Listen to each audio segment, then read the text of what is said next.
While football, basketball, and baseball might come to mind when you think about high school sports, at Central Crossing High School in Grove City, Ohio, Jamie Ramirez has been able to put more banners on the wall than many other sports teams. So I sat down with head coach of the Central Crossing Comets wrestling team to see why they've been so successful.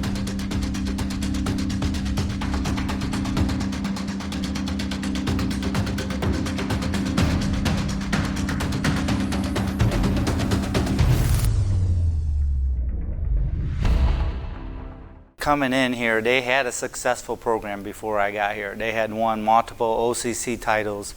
Coach Van Gundy did a great job. They had a good youth program, and they had a lot of families who were wrestling families, so they traveled all over. And when I came in here, there was a mix of them already here. There was a handful in middle school, and there was some getting through grade school. So there was a really strong nucleus here coming in to Central Crossing. So I kind of inherited that. I had a good opportunity to come on into an open mat this evening, and I understand that you run those throughout the entire year? Yeah, we try to, just to keep people fresh. We know that they're involved in other sports. We want them to be involved. I got 3 boys, which you've seen tonight at open mats. They're involved with other sports, they're involved with football, but we just don't want them to forget about wrestling for a whole 7 or 8, 9 months. We want them to at least hit one. I know a lot of kids are going to clubs and things, and that's great, but we also come here once a week and try to get everybody who's not getting on a mat somewhere else. And we also do weightlifting as well, so just try to keep them active. What might you say to someone like myself who was fearful of hitting the mat as an athlete in high school because I was so stuck on football? Well, I would say just go ahead and look at the history of some of the great football players. Guys like Ray Lewis, maybe one of the best ever, right? He gives credit to wrestling for what he was able to accomplish on a football field. You talk to NFL head coaches, and they say, if everything's even, I want the wrestler. Wrestling's not going to hurt you, especially linemen. I mean, it's going to help with their agility, their core, their strength. It's going to help with their competition level. So that's that. I know football is a team sport, and on wrestling, you're on a team, but when you walk out in that circle, your team doesn't go with you. So I think fighting through those things, overcoming those things, being comfortable with your body and being able to control your body, it would definitely help you on the football field. For those who might say, oh, it's not a team sport or something like that, what would you say? I would say, it's not a team sport when they're competing, but there's definitely a team here. There's definitely a team environment here. These guys are like brothers in here. They have blood, sweat, and tears, and they're doing these workouts together. And when they, if someone said this wasn't a team sport, just pull up to a tournament or go to a really good dual meet one day and watch them cheering each other on. So you have both dynamics as an individual and a team sport. So that's pretty good about it. What speaks to the greatness of the Central Crossing Comet program? Well, I just think it starts, at a youth level, So, you'll talk to any successful coach or a coach who wants to be successful or someone who's trying to give you advice. First thing they're going to tell you is, do you have a youth program? And they had a strong youth program here before I got here. There was a couple-year lag where they didn't have anything going. That levy came. I heard a lot of sports here at Central, including wrestling. So when I came here back in 2010-11, we started the youth program again. And we got it up. We're one of the largest youth programs in Central Ohio. I mean, we have routinely, annually, 60 to 70 kids. And so not every kid's going to stick with it. Wrestling's not for everyone, but wrestling is a sport that can help a young kid grow. It can help somebody who's autistic. It can help, and when I say kid, this can be boy or girls. This was the first year since I've been here that we had a girl on the team, and she was tough. She was our first state placer in school history for the girls' state championship. So girls wrestling is really growing. So I would really say, emphasize on the team concept or people getting involved with it. You're included with a bunch of people. You learn a skill. And if anything else, it keeps kids busy. It keeps them moving. I remember my kids are almost all in high school now. I remember there was a time when they came to me and said they didn't want to wrestle anymore. And they kind of teamed up on me. I'm sitting on the table and they're like, Dad, I don't want to do this. This is your sport. So I'm like, okay, kind of like a sucker punch right there, Now what, right?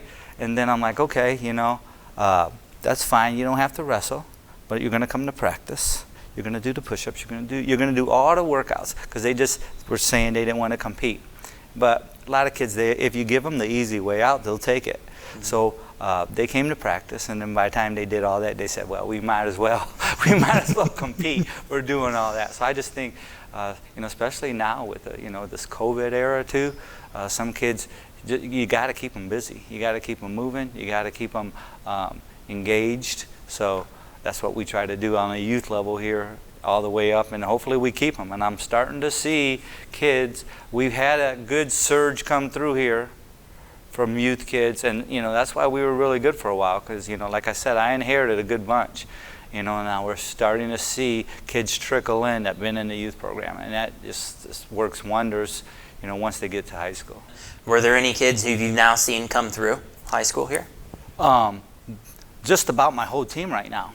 If you go look at my current high school team, over 75% of them were involved in our youth wrestling program at one time. And I say, they might not have been the hammers, they might not have been the best of the best coming up through youth, but just having that knowledge. Like, I also coached middle school football for years. I just moved up to the freshman level this year. And I tell even the football coaches, I'm like, I never coached football, didn't really play in high school because I was too small.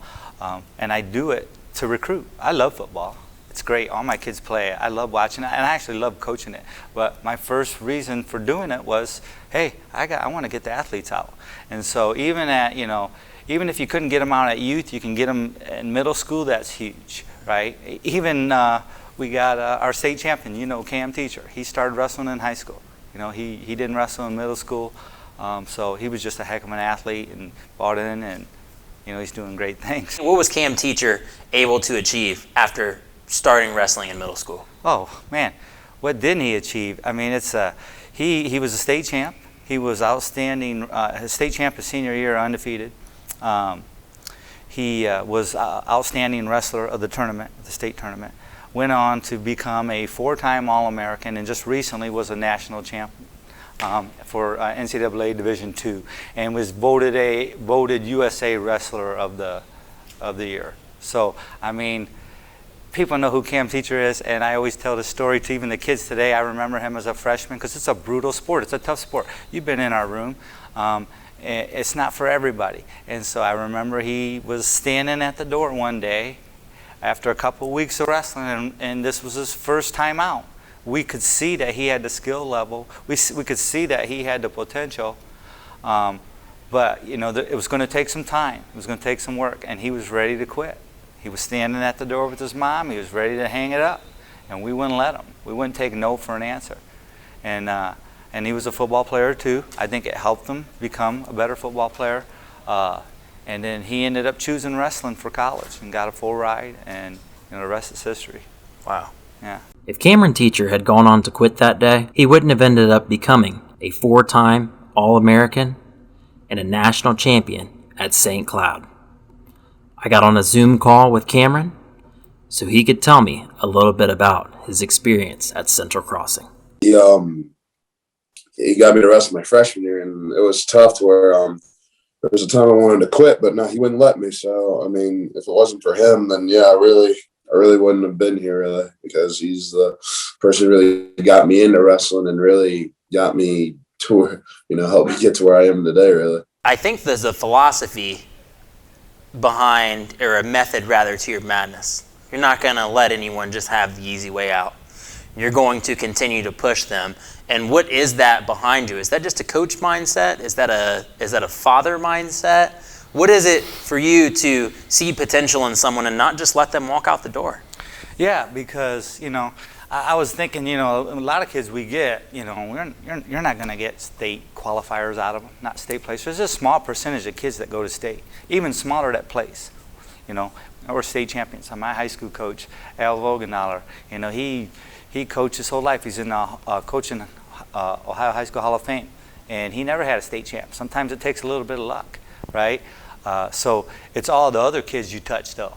It's all the other kids that come through here and learn. We call them life lessons. Everybody likes to say life lessons, but what are life lessons? You know, the world is a tough place out there, man. Nobody cares if you're having a bad day.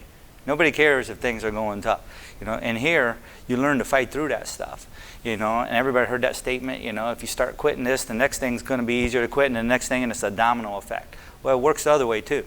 You start fighting through things, and next thing you know, you're opening up doors you didn't think that you could. So, just not giving up on somebody, and then watching them see the potential in themselves, and then them start to believe in themselves. It's a powerful weapon.